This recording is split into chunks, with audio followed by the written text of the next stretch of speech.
Então, assim, por exemplo, eu tive essa última pernada de alta, né, que rompeu esse topo. Então, aqui em cima, nesse topo, eu tenho bastante liquidez. Liquidez de quem, Ari? Liquidez de quem saiu vendendo aqui. Porque uma coisa é certa, para fazer esse recuo, é claro que existe um vendedor aqui. Então, esses vendedores que estão acreditando que não, ouro já está muito acima do patamar normal, tá uma simetria absurda, ele vai cair.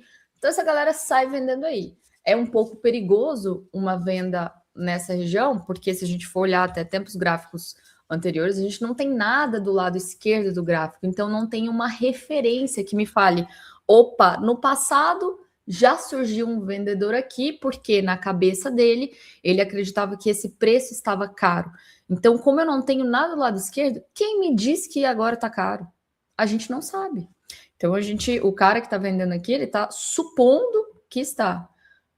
Então, ele tem todo o stop dele aqui. Então, qualquer operação, por exemplo, que eu aguardar de um recuo para uma região que eu considero que é uma região que já está barata, o alvo final de qualquer operação tem que estar aqui, que é a zona de extremidade.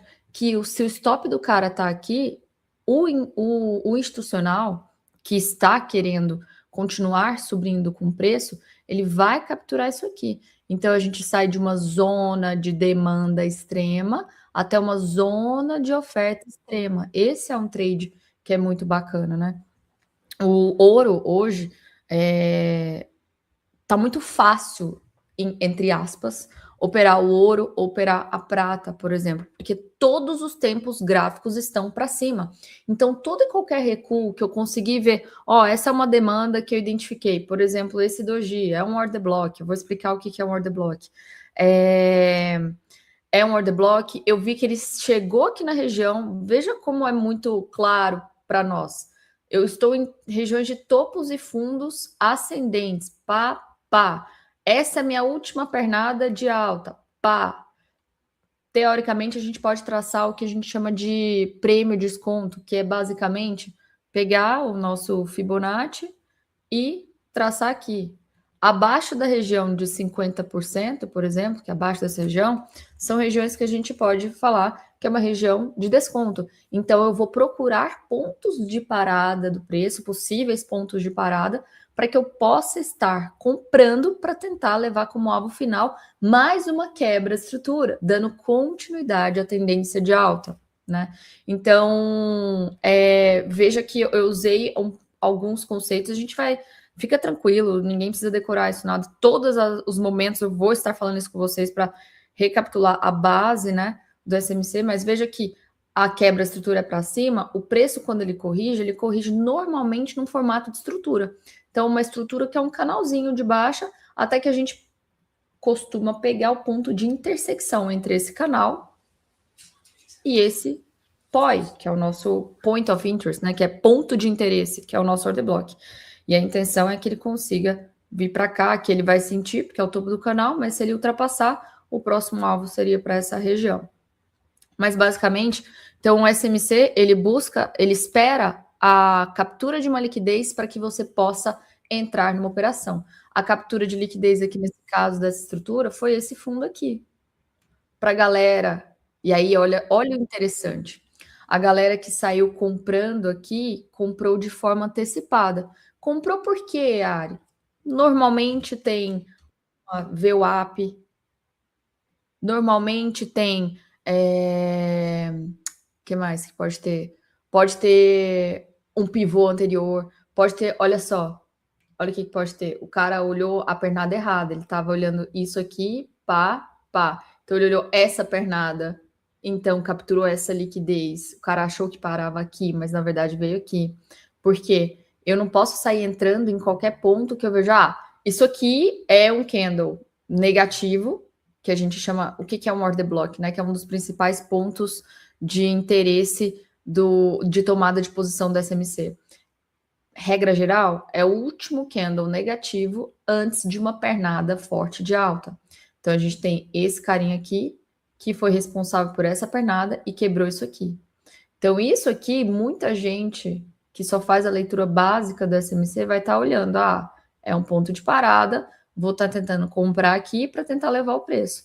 Só que quando a gente veio nesse momento, a gente não tinha tido nenhuma captura de liquidez próxima da região que me justificasse tomar essa primeira posição.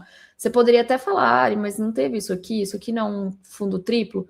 Até teve, mas ele está longe da minha região de demanda. Eu precisava que fosse uma captura de liquidez próxima. Então, ele coloca a primeira pessoa, que é o cara de 7 meses, né? Que vai comprando de forma antecipada, estopa ele. Quando estopa ele, aí sim eu tenho uma região que está válida para que eu possa comprar e tentar levar o preço até essa próxima região. Não sei se o preço vai parar daqui, se é o fundo da próxima pernada, né? Para que ele seja um fractal dessa forma, ó. Pá, pá, pá. Não sei se vai ser daqui, mas a gente trabalha com expectativa matemática e a probabilidade ao nosso favor. A expectativa matemática é, bom, se eu sair comprando aqui, por exemplo, não tem operação, tá, gente? Eu estou explicando só nesse exemplo que já está em andamento qualquer coisa aqui. Então, a minha entrada seria aqui, o meu stop seria aqui. Então, eu teria um stop desse tamanho para um possível, né, potencial alvo deste tamanho, pagando aí 3 vezes ou mais o meu risco. Então, essa probabilidade, se tudo estiver correto, eu tenho um ganho muito grande e um stop muito pequeno. Estou trabalhando nessa circunstância. E se estopar aqui? Se ele estopar aqui, então quer dizer que a correção é um pouco mais profunda. Aí eu posso até... Eu gosto de trabalhar muito os múltiplos de 5, né, dos tempos gráficos. Isso é derivado de Alexander Elder. Então, por exemplo, se eu vou clicar nos 5 minutos, qual que é a minha referência maior aqui? Então, eu vou para o 25 minutos. São tempos gráficos diferentes, tá? Eu sei que vocês vão achar estranho no início, mas vocês vão acostumar. Vai começar as dúvidas já daqui a pouco. Qual é o melhor tempo gráfico? O que você tem que utilizar quando for operar CME? Isso. Nada impede que a gente use, às vezes, os 60 minutos, mas aí o meu intermediário, né, o tempo gráfico menor, eu divido por 5 ou por 12. Tudo isso a gente vai navegando. Não tem tempo gráfico certo ou tempo gráfico errado. Tem você usar sempre a mesma referência e os mesmos múltiplos de tempos gráficos, tá? Porque aí isso pode afetar um pouco no operacional. O Alexander Elder mesmo, ele acredita que o mercado se move em ciclos de 5, então por isso que ele sempre usa multiplicador de 5 para os tempos gráficos, e eu pego isso como base minha. Ele não é de SMC, ele é de análise técnica gráfica, mas toda pessoa, e a gente sempre tem que ter, o mercado ensina a gente ter muita humildade, né? Toda pessoa que eu encontro, toda pessoa que eu ouço falar, que eu falo, esse cara é bacana, vamos estudar o que ele tem a dizer, alguma coisa eu vou extrair. Alguma coisa eu vou extrair e que às vezes possa até melhorar o meu operacional. Então a gente está sempre tentando melhorar, porque se eu for ficar estagnada, daqui a pouco o mercado já evoluiu, o meu operacional ficou na mesma coisa, não vai funcionar mais tanto e a gente acaba que fica vendo navios, né? Então a gente sempre tem que buscar cada vez mais conhecimento. Eu acho que hoje em dia eu até estudo muito mais do que eu estudava lá no início. E olha que eu tenho 2 bebês. Então, assim, eu tenho que sambar nos 30, viu? Tem que sambar nos 30, porque eu tenho um vai fazer 4 agora e outro de 2 anos. Meu filho, quando a madrugada não tá pegando, eu tô estudando. Mas... Como dizem, né? Afiando o machado, como dizem. Treinando ali. Afiando o machado, como dizem. Exato. Então, isso é muito importante. Então, se ele não parar aqui, aí eu vou subir o meu tempo gráfico e aí eu vou ver qual é a minha outra pernada do fractal. Aí a minha outra pernada, a pernada maior, eu vou ter essa pernada aqui, ó. Vou ter essa daqui. Opa, não é você. É você. Essa daqui.